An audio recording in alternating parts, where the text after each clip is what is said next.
ए प्रसाद, आज क्या खाना बना रहा है? कुछ नया खाने की इच्छा हो रही है। आज तेरी प्रतिभा दिखा मुझे। इससे पहले मैंने जो नहीं खाया वो बना। हर दिन नया आहार बनाना होगा तो मैं कैसे बनाऊंगा? आज के दिन देसी मुर्गी को नई तरीके से पकाता हूँ। एक बार आप खा के तो देखिए।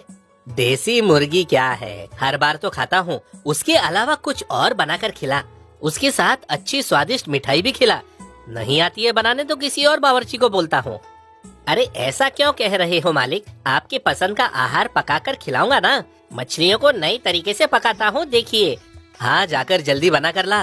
सुबह बहुत समय पहले डोसा खाया, कब का हजम हो गया है। आप कुछ समय सो जाइए, मैं खाना बनाकर आपको जगाता हूँ। अब क्या सोना, असल में नींद नहीं आ रही है। तभी खाना बनाने वाला प्रसाद वहाँ से रसोई घर में जाकर मन में सोचता है। क्या खाना बनाऊं समझ नहीं आ रहा। इस मोटे के लिए खाना पकाते मरे जा रहा हूँ। हर दिन नया आहार कैसे बनाऊं? इसके पास छोड़कर कहीं और काम ढूंढता हूँ। तभी कुछ समय में खाना बनाकर सीताराम के पास लेकर जाता है। इसे खाना, सोना, फिर खाने का इंतजार करना, यही काम है। मालिक, मालिक, खाना तैयार है। आपके लिए मछली तल के लाया हूँ, उठिए। वाह, अच्छी खुशबू आ रही है। जल्दी जल्दी खाने का दिल कर रहा है। ये क्या, मछली तली है? ये तो पिछले हफ्ते भी बनाया था ना, फिर वही बनाया है। हर दिन नए तरीके का आहार मैं कैसे बनाऊं? ये नए तरीके से तली है और आज नए मसाले से बनाई है। खाकर तो देखिए।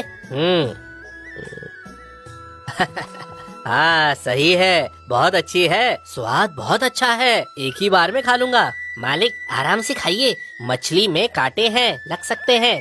मुझे नहीं पता क्या? बड़ा आया बताने वाला। ठीक है, अब जा, कल क्या बनाना है देख। कल के बारे में अब क्यों सोचूं? कल का कल देखेंगे।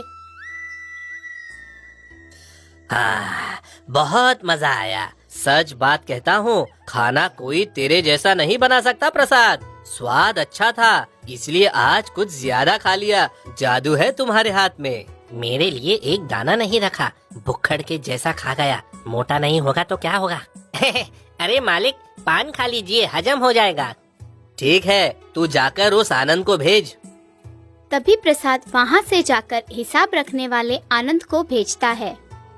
ए आनंद, खेत से हुए लाभ को लेकर आया ना? किधर है? कितना हुआ? मालिक, पूरे 3,000 है। देख लीजिए, पूरे पैसे इसमें है। हाँ हाँ, ठीक है, तुझ पर भरोसा है। पैसे दे दिए ना? मालिक, इस महीने से वेतन बढ़ाओ के कहा था ना, वो एक बार आपको याद दिलाऊंगा सोचा। हाँ हाँ, याद है। आने वाले महीने से 2 रुपए तुम्हारा वेतन बढ़ा रहा हूँ। ये क्या मालिक, मैं इतना काम कर रहा हूँ, आपको कष्ट न देते हुए सभी काम मैं ही देख रहा हूँ। सिर्फ 10 रुपए बढ़ाइए मालिक, मैं बहुत खुश हो जाऊंगा। क्या 10 रुपए? कहीं तुम मजाक तो नहीं कर रहे? 3 रुपए बढ़ाता हूँ। तुम्हारी इच्छा हो तो करो, नहीं तो जाओ। सन्यासी, इतने सारे पैसों का क्या करोगे? माँ बच्चे भी नहीं है, जो है उन्हें भी पास नहीं आने देते। आए हुए पैसों को ले जाकर पैसा बक्से में रखता है। चलो अच्छा है, अब तक 3 लाख रुपए छुपा रखे हैं। कब मैं करोड़पति बनूंगा क्या पता। उस गांव में चोर आते हैं। गांव के सरपंच के घर चोरी करते हैं। ये बात सीताराम के कान पर पड़ती है। अरे बाप रे, ये क्या, गांव में चोर आए हैं? फिर तो उनकी नजर मेरे ऊपर जरूर होगी। मेरे पास रखे हुए पैसे चोरी करके लेकर गए तो फिर क्या होगा? इन पैसों के बिना मैं जी नहीं पाऊंगा। आप किस लिए मालिक डर रहे हो? हमारे घर के पास हमेशा 3 पहरेदार रहते हैं। वो चोर कभी हमारे घर की ओर नहीं देखेगा, आप चिंता न करें। लेकिन हमारे खेत के लिए दवा लेकर आना है, उसके लिए 50 रुपए खर्च होंगे। वो मुझे दीजिए, मैं जाता हूँ। क्या तुम्हारे खर्च के लिए दिए हुए पैसे इतने जल्दी खत्म हो गए? फिर पैसे मांग रहे हो? हर बार कहाँ से लाओ पैसे? आपने दिए हुए पैसे सबका वेतन देने के बाद कभी के खत्म हो गए हैं। वैसे भी मेरे खुद के खेत के लिए थोड़ी ना मांग रहा हूँ। हमारे खेत में अच्छे से फसल आए इसलिए दवा डाल रहा हूँ। उसके द्वारा फसल अच्छी आएगी तो आपको ही पैसे ज्यादा आएंगे। कुछ भी बातें कहकर मेरे पास से वसूल करना तुझे अच्छे से आता है। फिर उस दिन रात के समय, ए प्रसाद, पहरा देने वाले हैं या नहीं देख कर आ। वैसे कल सरपंच के घर में चोर आए थे। पहरेदार है मालिक, मैं अभी देख कर आया हूँ। आप शांति से सो जाइए। कैसी नींद रे बाबा, मुझे थोड़ी भी नींद नहीं आ रही। दिन भर में 1 घंटा भी नहीं सो पा रहा हूँ। तभी सीताराम जाकर पलंग पर लेटा हुआ रहता है। थोड़े समय बाद नींद आती है। अरे ये देख, इस गांव के धनवान सीताराम का घर। इस घर को अगर लूटेंगे तो हम चोरी करना बंद करके शांति से रह सकते हैं। एक बार इसके घर पे डाका डाल देंगे तो बस काम हो गया पूरे जिंदगी का। उस तरह जहाँ पहरेदार रहते हैं वहाँ से अंदर न जाते हुए दूसरी ओर से अंदर जाते हैं। अरे वो देख, पैसे का बक्सा। चल। बाप रे, इतना पैसा! अब तो मजे ही मजे हैं। जल्दी कर, अगर वो उठ गया तो हमारा काम तमाम हो जाएगा। अरे बाप रे, क्या हो गया? मेरा सारा पैसा चोर लेकर जा रहे हैं। अरे बाप रे, कोई तो पकड़ो! अरे पकड़ो उन्हें! मालिक उठिए! अरे प्रसाद, मेरा सारा पैसा वो लोग लेकर जा रहे हैं, उन्हें पकड़ो! अरे जल्दी जाकर पकड़ो उन्हें! ये क्या मालिक, आप भी बाहर पहरेदार है, मैं बाहर ही सोया हूँ, इधर कोई नहीं आया। हाँ क्या, ये सब सपना था? नहीं रे, उन लोगों को चोरी करते हुए मैंने अपनी आंखों से देखा। नहीं मालिक, इधर कोई नहीं आया, कह रहा हूँ, विश्वास करो। चाहे तो बक्से को खोलकर देख लो। ठीक है, तो फिर तुम बाहर जाओ, मैं एक बार वो बक्सा निकाल कर देखता हूँ। वहाँ से प्रसाद बाहर जाता है। सीताराम वह बक्सा निकाल कर देखता है, उसमें पैसे रहते हैं। चलो अच्छा हुआ, मेरे पैसे मेरे साथ ही हैं। मतलब मैंने चोरों को चोरी करते हुए सपने में देखा। कहीं से आकर मेरे पैसे चुरा कर लेकर गए, इसलिए घबराया था। इससे अच्छा मैं इस पैसे के बक्से के पास में ही सो जाता हूँ। उस तरह सीताराम बक्से के पास में ही सो जाता है। बहुत देर उधर सोने के बाद भी सीताराम को नींद नहीं आती। ये क्या, इतना प्रयास करने के बाद भी नींद नहीं आ रही, ऊपर से चोरों का डर भी है मुझे। उस तरह उस दिन रात भर इधर उधर घूमते रहता है। सुबह हो जाती है। उस घर के सामने एक खेती करने वाला रहता है। उसका नाम शुभम होता है। शुभम उसकी पत्नी पार्वती के साथ मिलकर रहता है। क्या हुआ जी, उठना नहीं है क्या? सुबह होकर बहुत समय हो गया है, उठकर पानी लेकर आओ। खेत नहीं जाओगे क्या? क्या पार्वती, अच्छी नींद खराब कर दी आज के दिन। तुम पानी लेकर आओ, जाओ। वह लकड़ी का गट्टा ले जाकर पानी लाना, मुझसे नहीं होगा। थोड़ा मुंह धोकर जाओ, तुम्हारे लिए खाना तैयार रखती हूँ, तभी खेत में जाना। सुन रहे हो या नहीं? हमारे पास कहाँ 10 एकड़ खेत है, एक ही तो है, उसके लिए जल्दी जाने की कोई जरूरत नहीं। ऐसा कहकर गट्टा उठाकर वहाँ से जाता है। यह सब घर के सामने वाला सीताराम देखते रहता है। हा, उस शुभम को देखो, कितने शांति से सो रहा है और पत्नी से मिलकर कितने सुखी से रहता है। उसके पास देखा जाए तो कुछ नहीं है, वैसे इतने आनंद में कैसे रहता है? मेरे पास इतना पैसा है, घर में काम करने वाले हैं, मुझे पैर हिलाने की भी जरूरत नहीं, फिर भी नींद नहीं आ रही है। वैसा सोच रहा होता है, तभी शुभम गट्टा लेकर पानी लेकर आता है। ये लो भोजन, दोपहर में समय पर खाना, शाम को जल्दी आना, दोस्तों के साथ इधर उधर नहीं जाना। तुमसे शादी करने के बाद मेरे दोस्त भी है क्या? ठीक है, मैं जा रहा हूँ। इसी तरह हर रोज सीताराम शुभम को देखता रहता है। किसी भी तरह की तकलीफ न होकर शांति से जीवन जीने वाले शुभम को देखकर उसे देखो, कितने आनंद से जी रहा है। मुझे सोकर 1 हफ्ते हो गए, ऊपर से शरीर में दर्द है। कुछ करूँगा सोचता हूँ तो शरीर साथ नहीं देता, सेहत भी अच्छी नहीं है। एक बार वैद्य के पास जाऊंगा तो ठीक हो जाएगा, नींद की दवा भी देगा वो। तभी सीताराम दूसरे दिन सुबह निर्णय लेकर वैद्य जी के पास जा रहा था। तभी घर के बाहर शुभम दिखता है।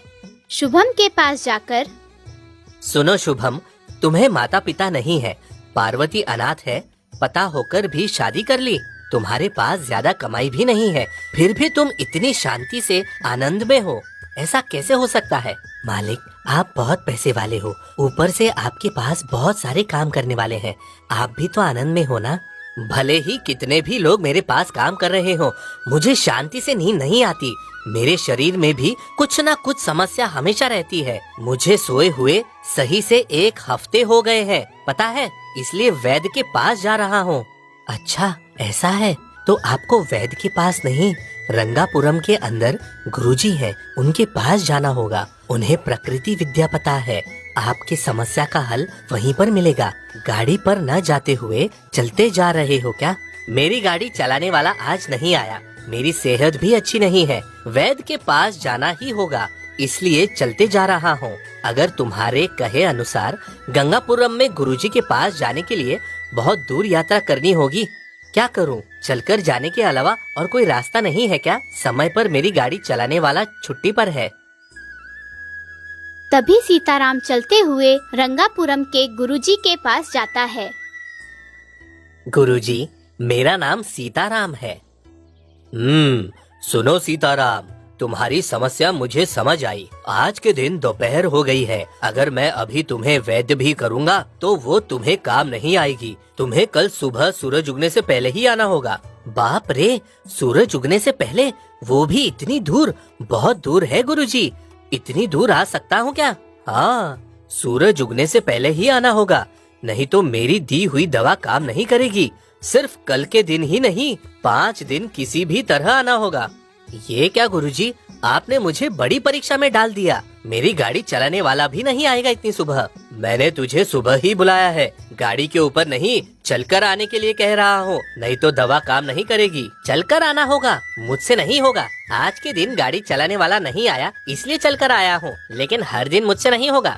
तू इस तरह और 5 दिन आकर देख। तू इधर जिस समस्या को लेकर आया है, उस समस्या से बाहर लाने की जिम्मेदारी मेरी है, ऊपर से उस रोग को भी। और एक बात, मैं जो कुछ भी कहूँगा तुम्हें वो करना होगा। तेरी इच्छा हो तो यहाँ पर आना। गुरुजी, आप इतना विश्वास से कह रहे हो तो मैं मना नहीं कर सकता। मेरे दुख दूर होंगे ऐसा लग रहा है। गुरुजी के कहने के अनुसार दूसरे दिन सुबह उठकर गुरुजी के पास जाता है। आ गए सीताराम। वहाँ जाकर उधर के नदी में स्नान करके आओ। मैं घर के पास ही स्नान करके आया हूँ, फिर भी उस नदी में जाकर स्नान करके आओ, तभी मैं इलाज शुरू करूँगा। गुरुजी के कहने के अनुसार ही सीताराम जाकर नदी में स्नान करके आता है, लेकिन गुरुजी वहाँ नहीं रहते। ये क्या, मुझे नदी में स्नान करके आओ कहकर गुरुजी कहाँ गए? यहीं कहीं पर होंगे।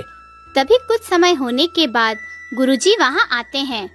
गुरुजी, आपने कुछ दवाइयाँ दोगे कहा था, पहले ही बहुत देर हो गई है, बहुत भूख लगी है, घर पर जाना है, कुछ दवाई दोगे तो चले जाता हूँ। सीताराम, आज के दिन ही तो वैद्य शुरू किया है, तुम आज जैसे आए थे कल वैसे ही आना, ठीक है? इस तरह 3 दिन दवाइयाँ दिए बगैर ही नदी स्नान करवा कर घर भेजते हैं। चौथे दिन सीताराम, ये क्या गुरुजी, आप 4 दिन से मुझे सूरज उगने से पहले ही यहाँ आने को कहते हो। अगर इधर आया तो नदी स्नान करवाकर भेज देते हो। अगर नदी स्नान करना था तो हमारे गांव में भी कर लेता मैं, यहाँ आने की क्या जरूरत थी? सुनो सीताराम, तुम कल कितनी देर तक सोए? 4 घंटे तक सोया गुरुजी। देखा, तुम्हें पहले नींद नहीं आती थी, अब 4 घंटे सो रहे हो। ऊपर से इन 4 दिन में तुम्हें सूर्योदय होने से पहले उठने की आदत हो गई। मेरा तुम्हारा इलाज करना 4 दिन पहले ही शुरू हो गया। हाँ गुरुजी, आपने जो कहा सही है, 4 घंटा सोया, लेकिन शांति से सोया। ऊपर से इधर आने के बाद बदन दर्द, पेट में तकलीफ सब दूर हो गई, अब अच्छा लगता है। तुम्हें पहली बार देखा तभी समझ गया था, तुम्हारे में कुछ समस्या नहीं है। तुम तुम्हारे खुद के काम के लिए भी दूसरों पर आधारित रहते हो। सुबह सूर्योदय होने से पहले ही उठकर इतनी दूर चलकर आने की वजह से तुम्हारे शरीर को मेहनत करने की आदत हो गई। ऊपर से ब्रह्म मुहूर्त में उठने वाले लोगों की आधी बीमारी वैसे ही कम हो जाती है। तुम जो आहार खाते हो वो भी कम खाओ। ऐसा करोगे तो तुम्हें किसी वैद्य की जरूरत नहीं है। गुरुजी, आपने जो कहा मैं सब समझ गया, लेकिन ये लीजिए आपके वैद्य के लिए ये पैसे तुमने मेहनत करके कमाए। ये पैसे मुझे नहीं चाहिए। वैसे भी आज 4 दिन हो गए, तुम्हारा वैद्य पूरा होने के लिए और 1 दिन बचा है। कल सुबह आज जैसे आए हो वैसे ही आओ। कल 1 दिन मेरे कहने के अनुसार करोगे तो तुम्हारा रोग पूरी तरह से खत्म हो जाएगा। तभी 5वें दिन सीताराम सुबह उठकर गुरुजी के पास जाता है। सुनो सीताराम, ये देखो, यहाँ पर फल की टोकरी है, एक की खरीदी 10 रुपए है। इन्हें 12 में बेचकर वो पैसे लाकर मुझे दो। इन्हें मेहनत से बेचकर मुझे पैसे देने होंगे। उस तरह सीताराम दिन भर बाजार में घूमते हुए फल बेचकर पैसे लेकर गुरुजी को देता है। सीताराम, ये काम मैंने किस लिए करने कहा पता है? तेरे शरीर में शारीरिक बल नहीं है। तू तेरा काम नौकरों पर छोड़े बगैर कल से तेरे खेत में क्या चल रहा है, लाभ सही से हो रहा है या नहीं, ये सब तू पास में रहकर देख। और एक बात, पैसे कमाने की आशा में नींद और सेहत का ध्यान रखना। और हाँ, जरूरतमंद लोगों की मदद भी कर, ठीक है? और अपनी जीवन शैली में बदलाव लेकर आ। बहुत धन्यवाद गुरुजी। आपकी दया के कारण मुझे मेहनत करके पैसे कमाना समझ में आया। मुझे अभी शांति से नींद आएगी। अब मैं लोगों की सहायता भी करूँगा, ऐसा वचन देता हूँ। उस दिन से सीताराम सूर्य उदय होने से पहले ही उठकर पैसों पर आशा कम करके जरूरतमंद लोगों की मदद